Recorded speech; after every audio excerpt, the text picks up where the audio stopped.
76% of Americans live paycheck to paycheck. 64% of Americans that have businesses break even or lose money. Most people don't have any money and have accepted the fact that they don't have any money. They don't have any leftover money. They're fearful of money constantly. They overspend. They don't know how to produce money. They definitely don't know how to multiply it. The land of the brave and the home of the free, it's not even close to the truth. It's just important for people to understand that complaining has no value. And if you complain about not having enough money, work more. If you complain about not having work-life balance, spend more time on vacationing and your family. It's super simple. Let your actions dictate instead of sitting there and feeling like you're not in control. Poor people say, I can't afford it, I can't do that, I don't have time. It's an escape, you know what I mean? It's easy to say I can't afford it. Oh, I'm too tired. Oh, I can't go to the gym. You know, when you could go to the gym, but no, I can't. Truth is, I'm just too lazy to go to the gym. Money doesn't have value, right? And this is an important thing that most people don't immediately understand, is that money itself doesn't have value. Money is a vector for transmitting value. It's how you express value. But the value isn't in the money, it's in the product or service you bought with it, and it's in the labor you gave in order to acquire it in the first place. That's where the value comes from. There's nothing intrinsically valuable in the money. You shouldn't put money in a house, you should put money in your brand. You should put money in the marketing. You should promote yourself, not put money in where you and the kids live. Right. Why is that a mistake? Because it's dead money. I mean, it can't, a house can't make you money. A house does not make you money. The only reason people think a house makes them money is they're comparing it to, if I rent, that costs me money. But, you know, if you need to go to a hospital, you don't buy the hospital. You rent a bed to get out of there as fast as you can. If you go on a trip, you go to America and you want to go to Disneyland, you don't buy the hotel, you rent a room.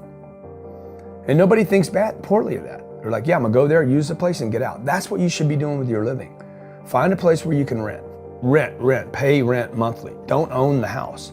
And take all the money that you would have put in that house purchase, down payment, extra money, fixing it up, use all that money to improve your business and yourself so that you can get more money. Right? So I see so many people here like, I'm gonna invest 300,000 pounds in a house to hopefully make $30,000, 30,000 pounds. Right. I'm gonna buy it for 300, maybe I'll sell it for 600,000. I'll double my money. Fixed in one place, by the way, where no money comes to you. Money does not go to homes. Right, and that's a big thing on your career is moving locations. Yeah, I've moved 5 or 6 times. I can move another 4 or 5 times. Because people who stay in the same place get too comfortable. If you study wealthy people, they're mercurial. They're moving, they're mobile. They're not talking, Warren Buffett and Bill Gates do not talk about the home they live in. They talk about the places they're going to. They go meet money, they go meet wealth, they go meet connections.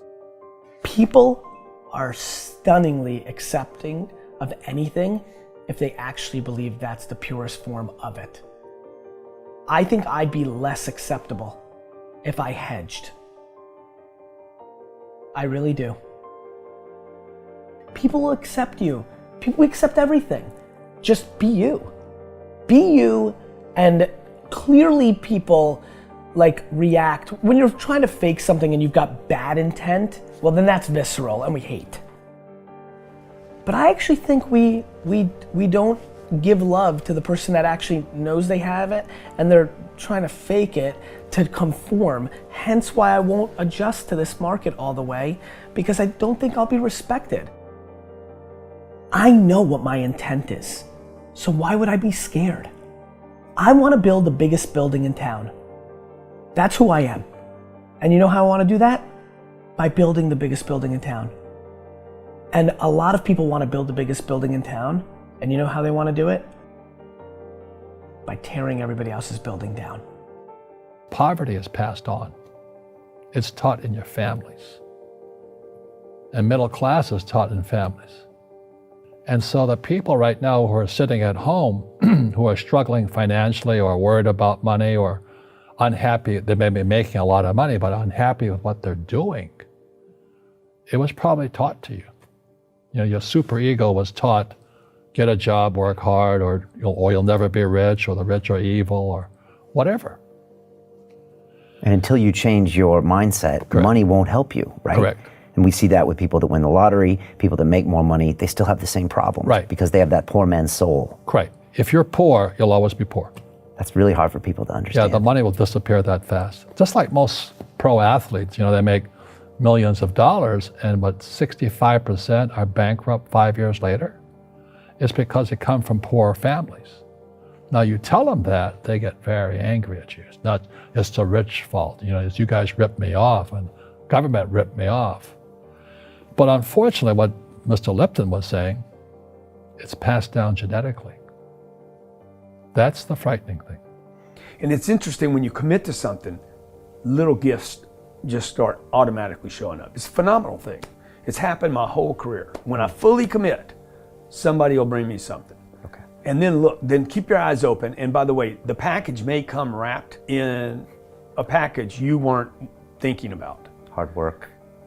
Or like a voice, or like a person, or maybe from a different direction than you thought, or an offering where you're like, you read something about this and that's not the thing. Like all throughout my career, it's come in weird kind of ways. If you ask for help and somebody shows up at the door, maybe invite them in. Okay. Regardless of what the packaging is or what you've heard about it or whatever. That's really been beneficial to me. Okay. How old are you? 44. I'm 40. Do you know how young we feel? When you were 26, did you ever think that this is what 44 felt like? No. You thought that was finished? Yeah. How old are you? 13. Like, you think a 40-year-old, like, when I was 25 years old, I thought a 40-year-old was finished. I don't even feel like I'm starting. Right? Yeah, but when I was 26, I was in a rush. I understand. And all of those guys and girls on the streets last night, when you say that to them, like their face kind of goes blank, because all the stuff they watch, MTV, music videos, it's all about the bling now and the this now and the this now. And MTV's tamed. You start following people on Instagram and it's a disaster. They're all pushing it's all about champagne and private planes and you can get it too and just sign up for my course. And everybody's falling for it. So I'm coming out and first of all, I want to be historically correct. Nobody in 100 years is going to watch that video and say that I was full of crap. I like that. Right? Number two, I want my legend to grow. I'm always fascinated by politicians and world figures. Like Winston Churchill, his brain continues to grow, right? I want that. When I'm dead, I want to be in the ground at peace knowing my legend's growing. I want that. I want that in the business world. And so I'm giving real advice, and real advice looks like this. When you're 19 and you can spend 7 full years learning your craft, meeting people that are mentors, being patient, and you wake up and you're 26 years old, you have your entire life in front of you and you've done great foundational work to go on and then be successful. People who are afraid of making mistakes, like they teach in school, they don't ever grow. Because spirituality is there's good and there's bad, there's right and there's wrong, there's up and there's down. Most people only want to be right, they only want to be positive. Well, you can't have that. That's not reality. And the average person, the reason they're poor is they haven't failed. They play it so safe. They haven't made any mistakes like they taught in school.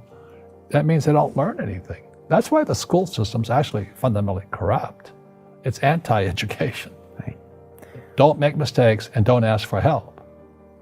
And if I didn't ask for help, I have my accountants, my attorneys, my bankers, and all that. I go into business like a rugby team. Boom, boom, and we kick butt. But the average guy is standing there, I'm an A student, I'm going to do this all on myself, and a bunch of rugby players run you over, and you go, well, they're not playing fair. You're playing stupid. You should have a team. You should have accountants, attorneys, and bankers, and all that stuff. But that's not the game I want to play. I said, then don't play the game. The game of business is played with accountants, attorneys, bankers, hate to say it, politicians. You got to know the game.